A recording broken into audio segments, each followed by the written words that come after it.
Welcome everyone to Beyond Compliance. My name is Jim Albright, and like a Sherpa guiding explorers through a rugged terrain, this show is going to take you deep into the driver's insights and impacts that are circling the process manufacturing industry. Now, I see we have some friends of the show have returned, so it's good to see you all back. And we have a lot of new folks who've joined us today, so we're very glad you're here. And for you newbies, Beyond Compliance is a series that we designed to share perspectives and strategies that might help process manufacturers not only meet compliance, but improve overall efficiencies. And we aim to provide actionable and proven best practices straight from industry experts who've seen it, done it, and who regularly guide manufacturers to reach their goals. So in case you didn't know, Beyond Compliance is hosted by Safety Chain. Safety Chain provides a holistic approach to plant management that's trusted by thousands of process manufacturers who use Safety Chain to perform in yield, maximize productivity, and ensure compliance. All right, just some quick housekeeping to get through. As you may have seen, we've muted all attendee mics to make sure that we get through today's presentation, but don't worry. Of course, we're leaving room at the end so we can get your questions answered. So please do submit your questions using the webinar panel at any time during the session, and we'll try to get through them all at the end. And yes, we are recording this session, and you will be getting that link to the replay and the presentation slides later on today. So look forward to that. All right. Now, some of you may recognize today's speakers, and maybe you had attended the first part of this three-part series, or maybe a previous Beyond Compliance presentation that we did on OEE. But I'm very excited to have back on the show David Hicks and Tim Nickerson from our partner, TBM Consulting. And in case you missed it, these two operations aficionados drove some paramount points as to the what, why, and how process manufacturers should be implementing, measuring, and adjusting their tiered management system. Part one was very cool. So welcome back, Dave and Tim. Thanks, Jim. Thank you, Jim. Delighted to be back and have a chance today to talk through some other topics, kind of a extension, if you will, of that last webinar where we talked about the tier system. And Tim, in fact, will give us a quick overview or review of what we did there. Awesome. I can't wait to get started, guys. Again, part two, we're kicking it off with Dave and Tim. Tim, I believe you're going to drive, so let's get it on. All right, very good, thank you. So just a little bit about TBM. As you can see in the circular display here, we touch on a number of industries, very diverse process, discrete, even transactional work, and really across the globe. To the right, you can see really our area of expertise is deep diving, continuous improvement from the perspective of understanding what's key and important to meeting customer expectations, and then building process capability to meet or exceed those expectations in a sustainable fashion. If you go to the next slide. Our session today is a quick recap on our discussion last month around tiered management system. We're going to spend some time on what we call layered audits, auditing, and then Gemba Walks. And then Dave's going to finish this up with going into a bit of detail around leader standard work. What is it? What's the purpose? And then ultimately how it derives value from an operational perspective and a leadership perspective. So if you go to the next slide, a quick review on our management system. If you go into the next slide, our topic really started, Dave kicked this off. It has three pieces to it. So as we begin to deploy, if you would, a management system, very key to understand the metrics, and the metrics are primarily driven from a customer's perspective in understanding, what are the critical to quality metrics for them. It could be delivery, it could be quality, it could be service, but having an understanding of those metrics, very, very important for launching a management system. If you go to the right, around capabilities. So capabilities around understanding and deploying these skill sets for launching, maintaining, and improving a management system are very, very important. And I think what's important, and Dave made the point last month, is that we work with clients to build capability to not only to understand, but probably most important, to implement and sustain this system. The last piece, kind of the foundational piece of the management system, is the framework, tools, methods, and approach. So ultimately, at the end of the day, we're providing kind of the three legs of being able to implement and sustain and ultimately improve your management system. If you go to the next slide, the next slide really kind of gives us a view of how the management system tactically links to strategy deployment. So we spent most of our time on the right-hand side of this slide on the tactical piece. And if you work from bottom up, the tactical piece is a communication system, as I mentioned earlier, based on individuals' Gembas, if you would, where the value is added for that particular individual, and it communicates those key performance indicators in a way that can cascade up the chain of command, or then can roll down, through the organization. So just as a quick recap, the first tiers, tier 1 is equivalent to a shift handoff. Tier 1A would be equivalent to a shift startup. Tier 2 is roughly a plant or a business unit kind of meeting. Tier 3 is a formal process around problem solving those issues that are complex, that will require a cross-functional effort. And then tier 4 is a very nice linkage to the strategy deployment piece that you see on the left. It really talks about how are we performing to annual operating plans, how are we performing to strategic initiatives that drive the business towards future vision. We'll spend more time on the left-hand side in other workshops. So that at a high level is a quick recap of our session 1 discussion. So to start off this workshop, I want to talk a bit about layered audits. And if you go to the next slide, layered audits, very similar in a way of what you would basically align to having an IRS audit. But the difference really is an IRS audit, usually those folks are looking to understand what have we done wrong, where are errors. In the auditing process within the management system, really it's a focus on understanding, have we highlighted those things that are important to our customers, those metrics that are important to us internally, and such as safety, and how are we performing to those expectations.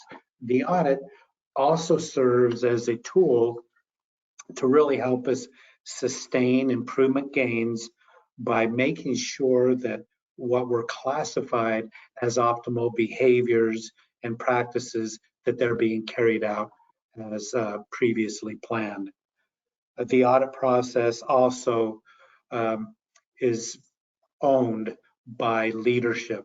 So it is a tool that drives leadership towards the value-added activities that ultimately are packaged into a sellable product or service for customers, and that really helps leaders, hone their understanding of the process, as well as their ability to begin to uncover opportunities for improvement. Take your eye down to the last bullet point here. Process observation and coaching with a purpose. This is not management by wandering around.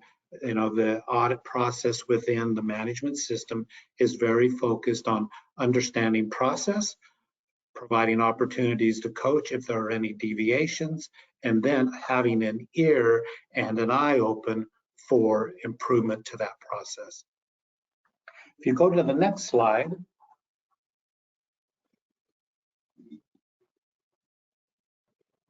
this next slide gives you kind of a visual look towards understanding, and I'll refer to it later, is a layered audit approach. So as you can see from the bottom up, there's a natural progression of a chain of command. The audits really, through these layers of the organization, they serve as an objective snapshot, to be able to look through the lens of standardized methods, standardized conditions, and being able to understand through that snapshot are the processes and behaviors in compliance to best practices established, and are the best practices being followed by what we call standard work. And Dave will spend a little bit of time on what standard work is. The last piece of this really is, audits can be performed horizontally through a chain of command, peer-to-peer, or they can also be performed vertically from superior to subordinate or subordinate to superior. So the critical pieces of those audits are to make sure that there is a standard in place. Without a standard, there can't be an audit, because there's randomness in how work is performed, and then ultimately, without a standard, there can be no improvement. If you go to the next slide, please.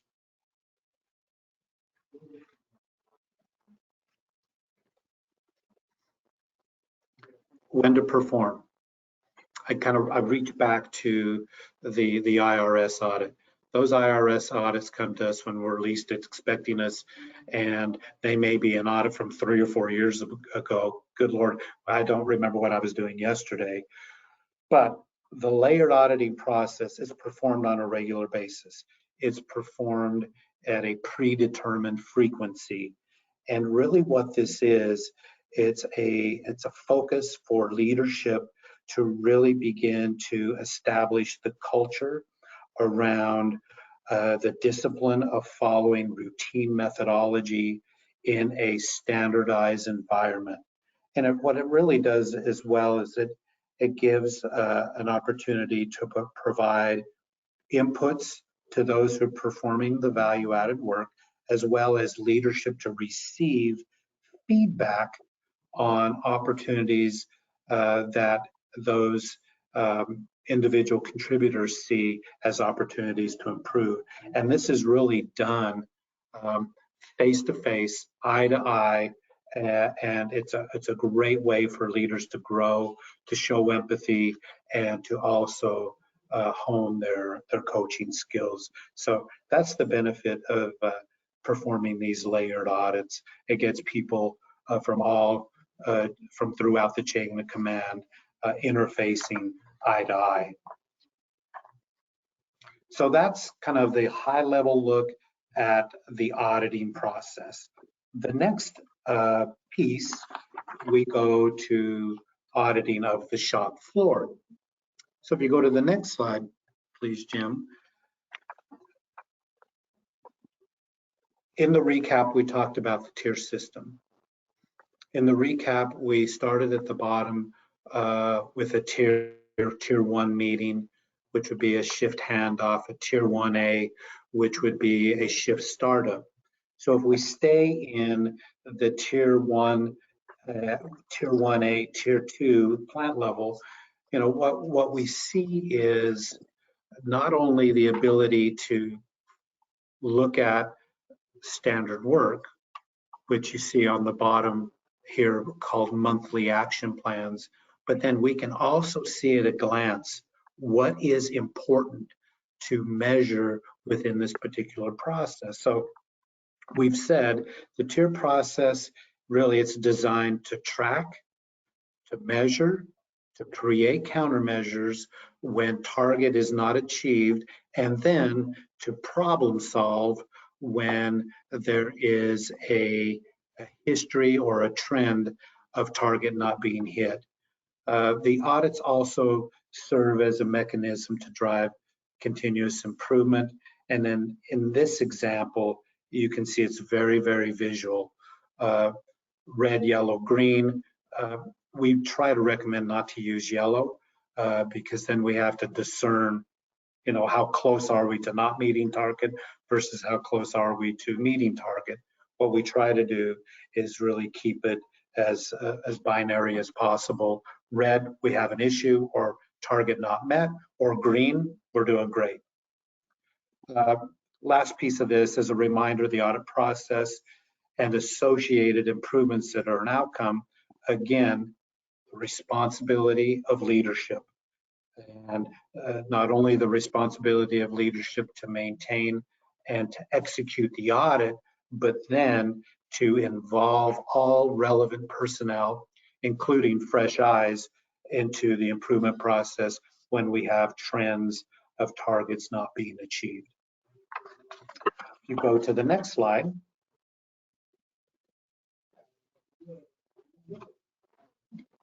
So this slide highlights additional audit benefits. And what I'd like to do is, you know, give you a second to digest those 6 benefit areas. And then I want to take you to kind of another layer below.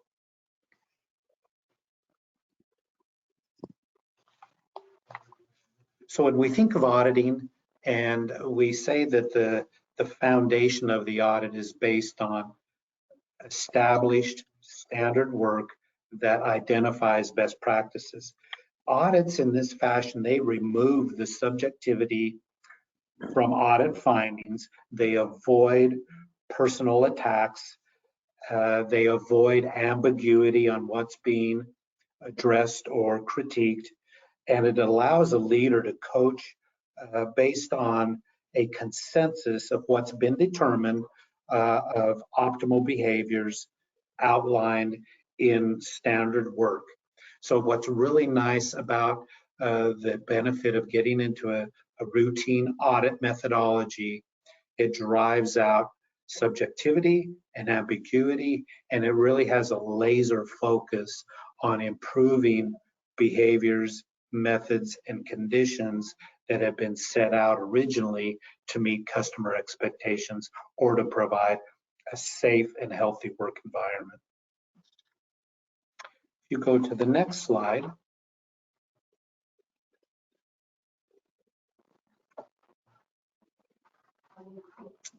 A list of other considerations when we speak of layered audits. And I just want to take you to a couple of these. The third item here is what we call an hour-by-hour chart. And basically, it is taking a process that has a cadence of productivity that's required in order to meet customer demand. And we traditionally break down that cadence into an hour.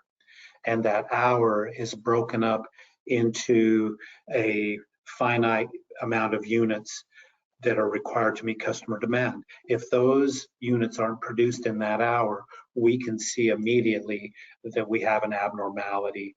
And digging down a little bit deeper, we may have a list of abnormalities that have gotten in the way of this process hitting its productivity expectations. So audits performed can pick that out in a very quick fashion and then lead itself to continuous improvement.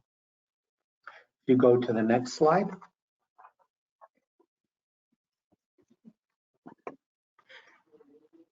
An introduction of Gemba Walks.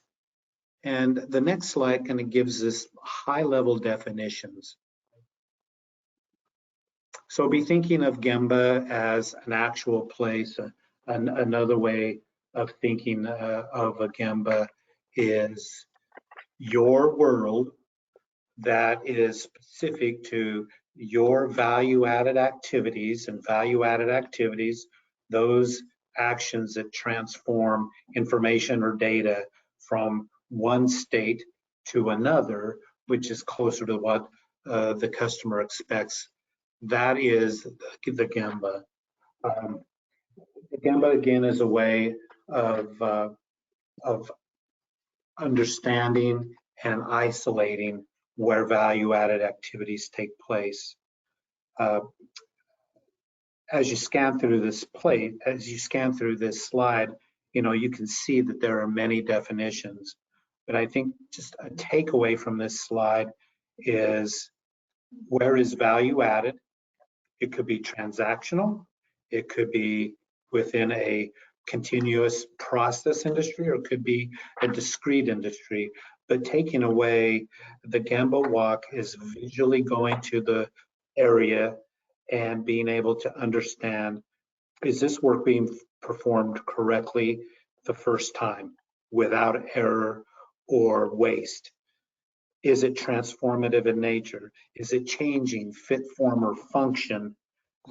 And then being able to be moved on to the next process, or be at a state where our customer is ready for delivery.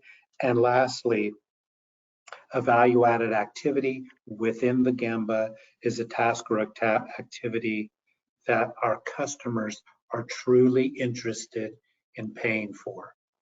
And that is a real critical element of Gemba Walks and understanding what you're looking for. If we begin to see tasks that have little to no relation to changing or transforming work, it's probably an activity our customers are not willing or interested to pay for, but we're consuming people's time and the company's resources to partake in those activities. You go to the next slide.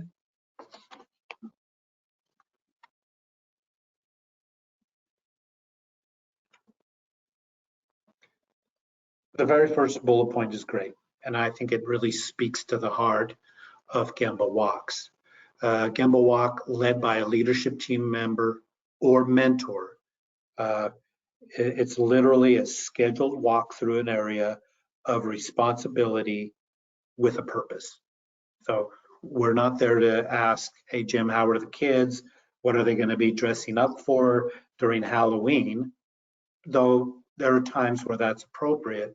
The Gemba Walk, as it says here, is with a purpose. The Gemba Walk is very focused on teaching, coaching, and understanding learning opportunities that are created and carried out by leadership. Gemba Walk is coaching with a purpose. It's a learned skill. As we begin to spend more time within organizations, we begin to understand that there is a real skill gap and intimidation. The higher people go up the chain of command, the more intimidated they can become by interfacing with folks either on the shop floor or what we traditionally call in the trenches. One, because they don't know the details of the work, and two, to be going face to face with somebody who is a subject matter expert and trying to coach and guide them in their process, it's intimidating. So Gemba Walks with a purpose is a learned skill for leadership. So kind of summing up this section here, this activity of Gemba Walks, it needs to begin to move from a less intimidating, intrusive sort of approach by leadership and it needs to become something where it's done with care and purpose for understanding our people, understanding our processes. So last point here, as it says, Gemba is not management by walking around. Management by walking around was made famous by Hewlett Packard, and there's a time and place for that, but not during the Gemba Walk process. You go to the next slide.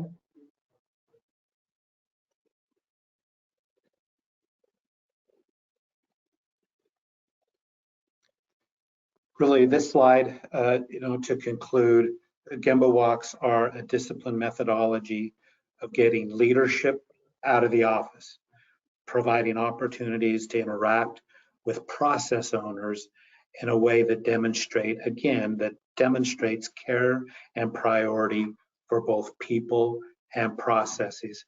This behavioral activity that may be a change within an organization, and it begins to truly set the mark for establishing a new leadership culture.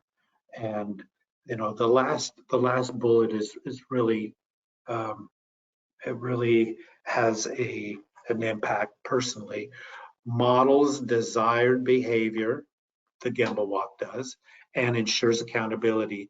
If you want your direct reports to know what's important to you, then tell them, watch my feet. What I do is more important than what I say. And there are variations on that. But ultimately, if you have a boss that takes time to go into your world, into your Gemba, to understand how is it performing to customer expectations, and how can we improve that both for you, the individual stakeholder, or the customer, that's significant, that's impactful from a cultural perspective. If you go to the next slide, we are ready for standard work. So that concludes the few slides on layered audits and Gemba Walks. Thank you. Cool. Thanks, Tim.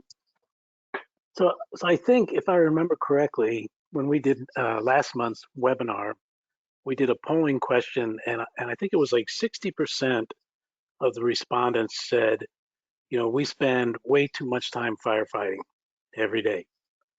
And so the things that Tim has just talked about, last month's webinar, creating the tier system, and now getting into layered audits, Gemba Walks, and coaching, and then finally leader standard work. These are the things that are going to help you take back your day, take control. So let's take a look at leader standard work. So leader standard work is in some ways very similar to operator standard work, and in some ways it's very different, right? So I think probably everybody on here knows operator standard work and the 4 elements: takt time, cycle time, work sequence, and standard WIP. Operators' works tend to be very repetitive.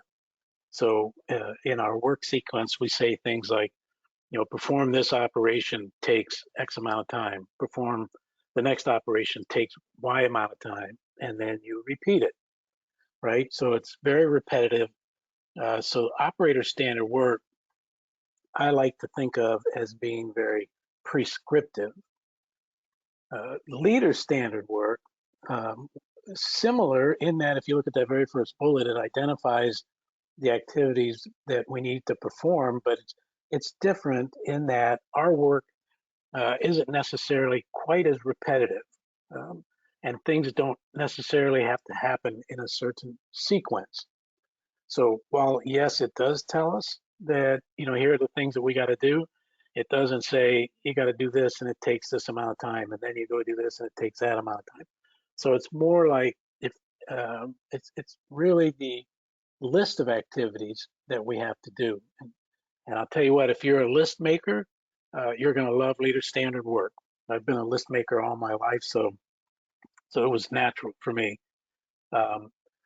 Again, if you look at this, I'll talk on the next slide a little bit about how leader standard work highlights opportunities, but I'll just point out the last bullet, just like Tim said a little bit ago, Taiichi Ono once said, when there's no standard, there can be no improvement. And so part of what we want to do, create that leader standard work so that we can always continually drive improvement. So let's move on. So one key element, one kind of key characteristic of leader standard work that's that again differs from operator standard work is this notion of overlap.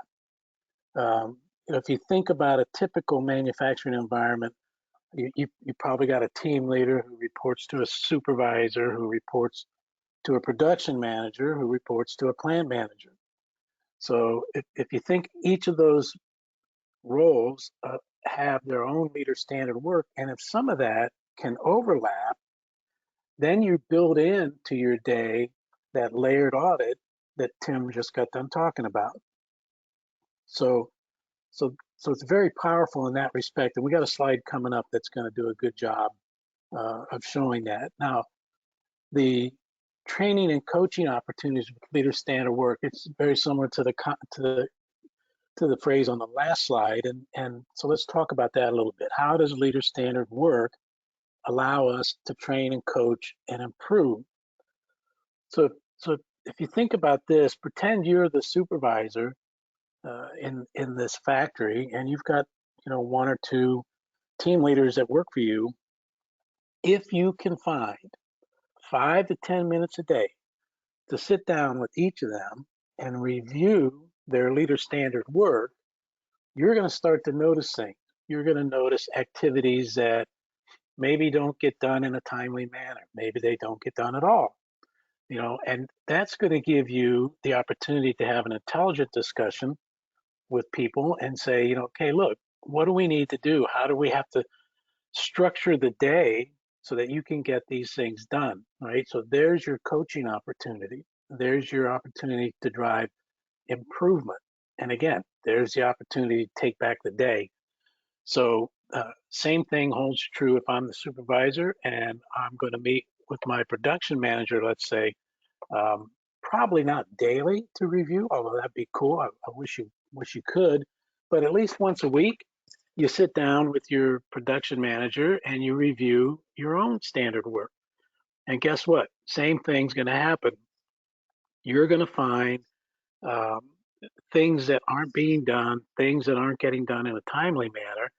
And once again, you're gonna be able to have an intelligent discussion about, hey, first of all, is this really important? Secondly, if it is important, then we got to find a way to do it. Okay, if we got to find a way to do it, what do we need to change, right? And so you've got that opportunity. So what the leader standard work itself isn't driving that, it's the process around that. Your ability to sit down and communicate and review and look at the opportunities to get better. So let's go on to the next one, which is a pretty good example of overlap. And so let's look at just the line leader, the supervisor, and the plant manager. Forget about the value stream manager. We just fired him. He's out of the picture for right now. So one of the things that we're going to do as a line leader, we fill out every hour our hour-by-hour chart. On that hour-by-hour chart, we're going to put two key things. One is we're going to put down what our productivity was for that hour against a target. And then two, if my productivity did not meet or exceed the target, what kept me from doing that, right? So what was the abnormal condition that did not allow me to meet that requirement?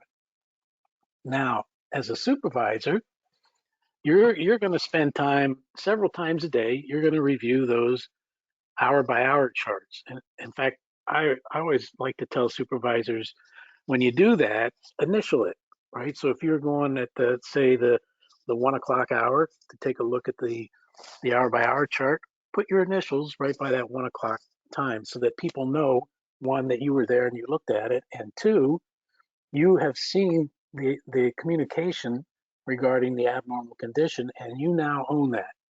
So as a supervisor, you're responsible either to correct that, to come up with a countermeasure, or to assign it to someone to come up with a countermeasure.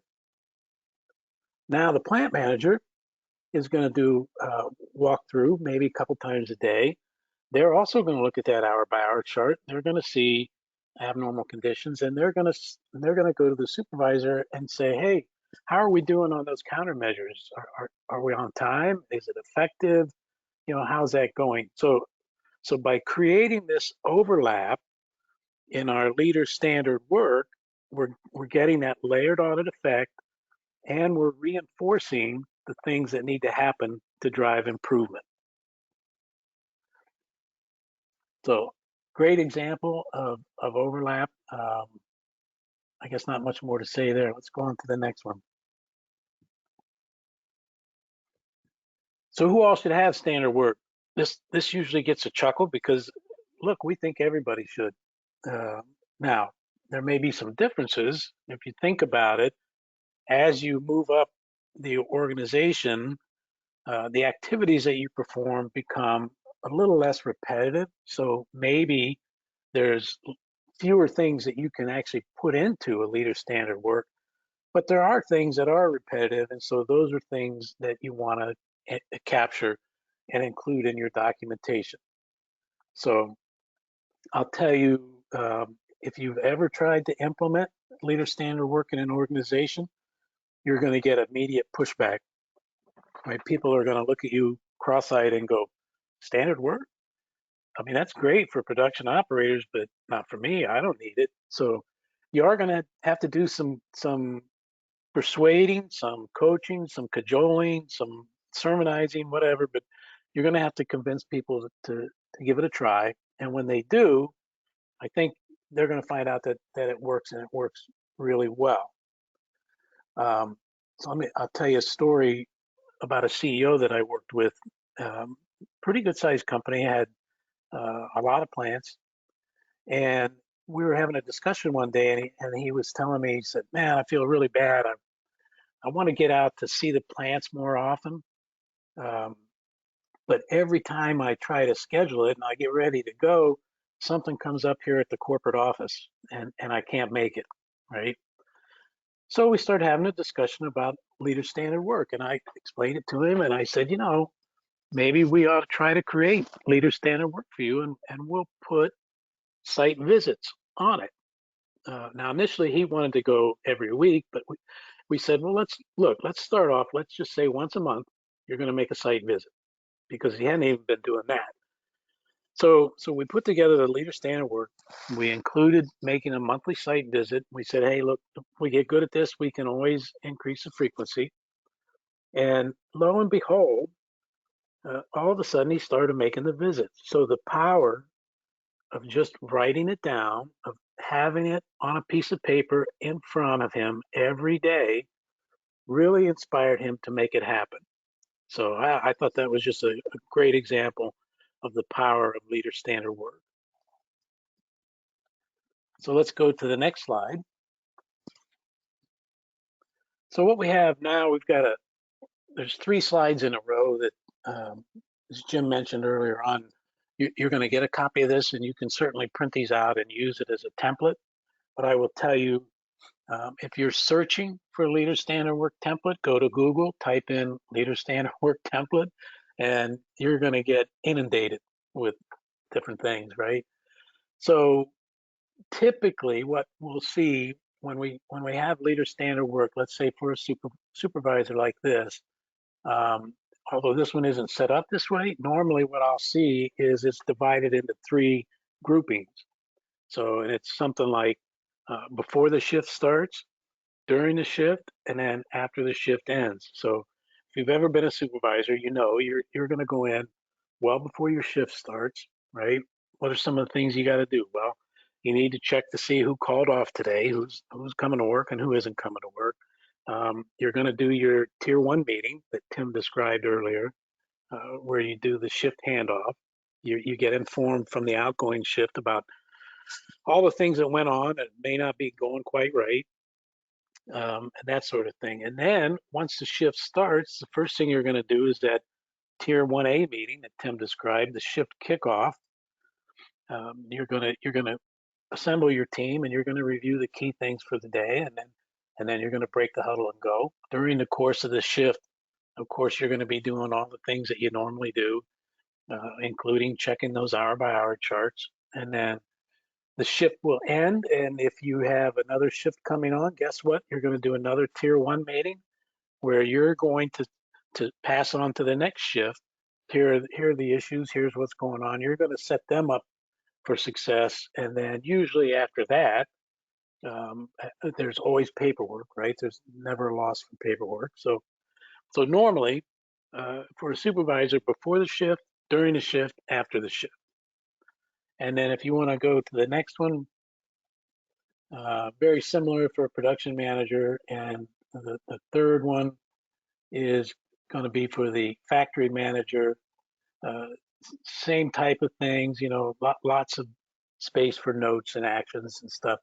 The thing I like about this particular factory manager example is the focus on KPIs, right? Key performance indicators. So safety, quality, delivery, morale, cost, right? So making sure that those things are trending in the way we want them to trend. Okay. So again, those are just some quick templates. You may have some of your own. If not, again, like I said, just go out and Google Leader Standard Work Template, and you'll see all kinds of examples. Okay, let's go to the next one. So again, if we don't have our Leader Standard Work, if we're not following Leader Standard Work, then we're going to firefight. The day will own us instead of us owning the day, right? The key to getting out of firefighting is using the overlapping Leader Standard Work. And it's key, I think, to make sure you have some of that overlap.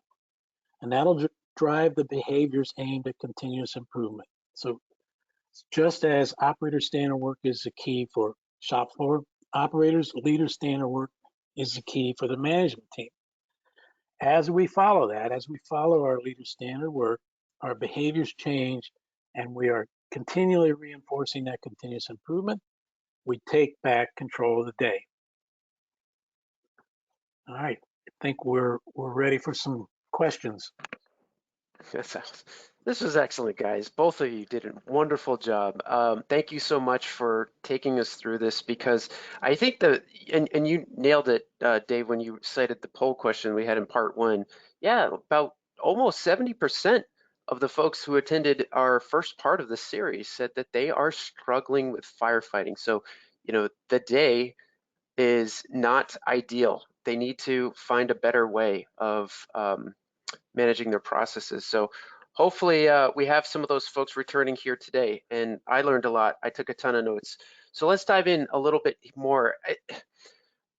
This really is the responsibility for those in charge, right? I think both of you kind of cited that leadership role has to be the influence for change. And I kind of thought it was interesting because, you brought this up. You said, hey, how can a leader be seen as helpful when they're not the one who is specialized? So can you guys give me some maybe examples or some kind of key approaches to help us understand how a leader can sort of make that reversal of the stigma of, hey, you don't even know what I do? How do you go about doing that? Yeah, I think Jim, is just an issue of a leader that's not afraid to engage with people and to be able to get out and show folks what they're doing. It's straightforward. I've always told people that when it comes time to change, change has to be driven from the top down. Change driven from the bottom up is normally called a revolution, and those are ugly. So yeah. So it's important that that person at the top is really on board and helping to drive this. Tim, you have anything to add? Yeah, I was just going to add to, and Dave mentioned this, is that for me, not being an SME, but being aware that a process has a certain flow to it, if you would, with prescribed activities and sequences, and normally those prescribed activities and sequences are visually displayed at a work area.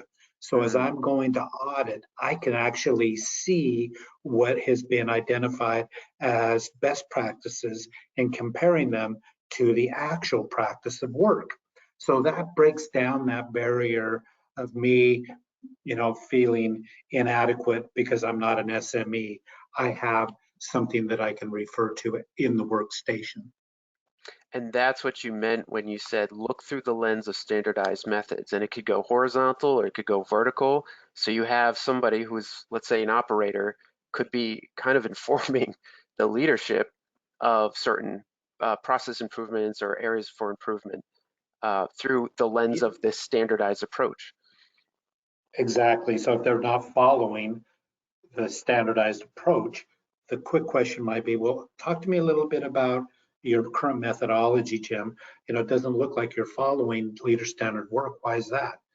And you might say, you know what? I am left-handed, and this workstation is set up for somebody to pick up this piece of material or this tool with a right hand.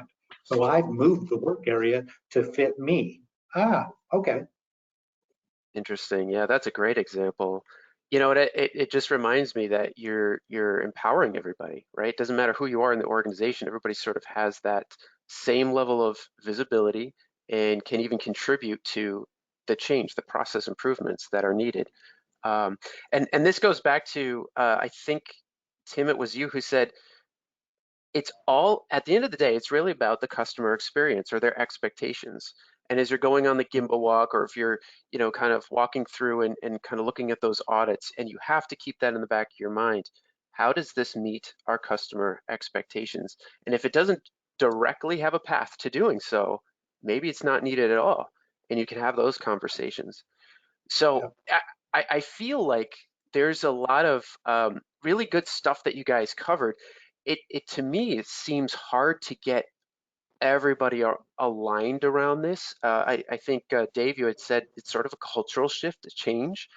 So can you guys give us some examples of how you've helped other manufacturers kind of get everybody aligned to this whole standardized approach? And obviously everybody has standardization in one form or another, but it's got to be universal throughout the organization.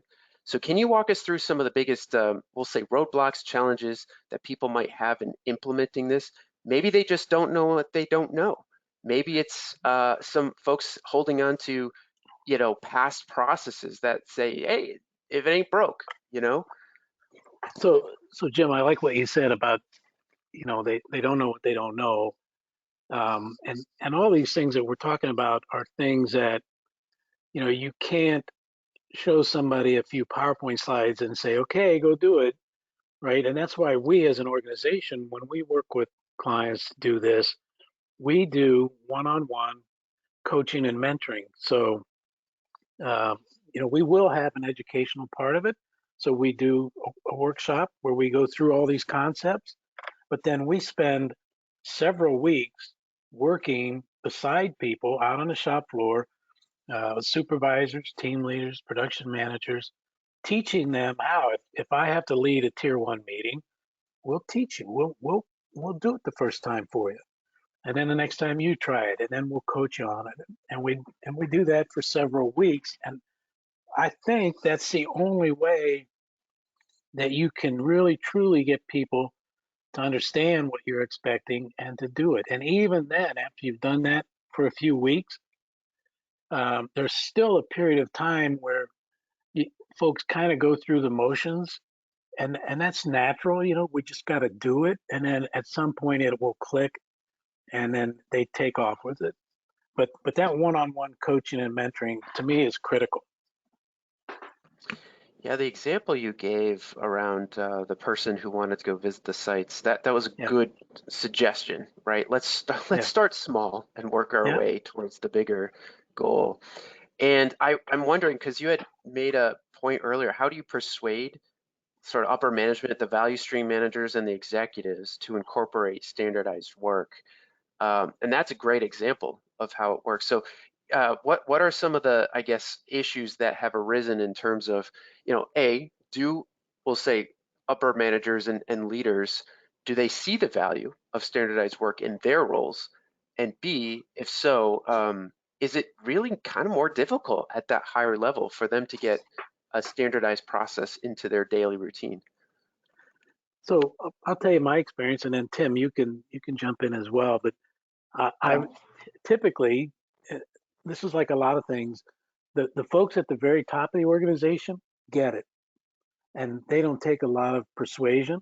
The folks at the bottom of the organization get it, and they don't take a lot of persuasion. It's the folks in the middle that take the persuasion, right? Mm, And what helps is, again, you have to be able to explain to them the value of doing this and how it's going to make their day better. And if you can do that effectively, and at the same time their leaders are doing it and they're going to see that, then you should be pretty successful. yeah, Yeah, yeah. I think another element of this, Jim, is when the mid-level leaders are in the room with their leadership and we're facilitating. Let's put on the table everything that you're doing, and as it comes out, well, gosh, I got to chase parts around. I got to do time cards. I have to make approvals on POs. I have to sign off on engineering changes. So once you throw all of that out and a mid-level supervisor or manager, their direct reports can see that, man, those are a lot of activities I'm having them do. You can Mm, begin to see where a senior leader will say, you know what, I don't want you approving that stuff anymore. In fact, the approval is not even required. So mm, you can strip away some of the non-value added activities that me as a mid-level manager may think are important. But when I surface it to my supervisor, Dave, from his vantage point, it's not important. So when he says stop doing it, that really allows the leader standard work to naturally flow in as an enhancement to leadership rather than throwing one additional task on an already full plate. yeah, that is such a good point. Yeah, and you had said this method allows the leaders to focus on those behaviors and conditions a little bit more closely and make those determinations. Hey, this doesn't even make sense. There's no value in it. Why are we doing this way?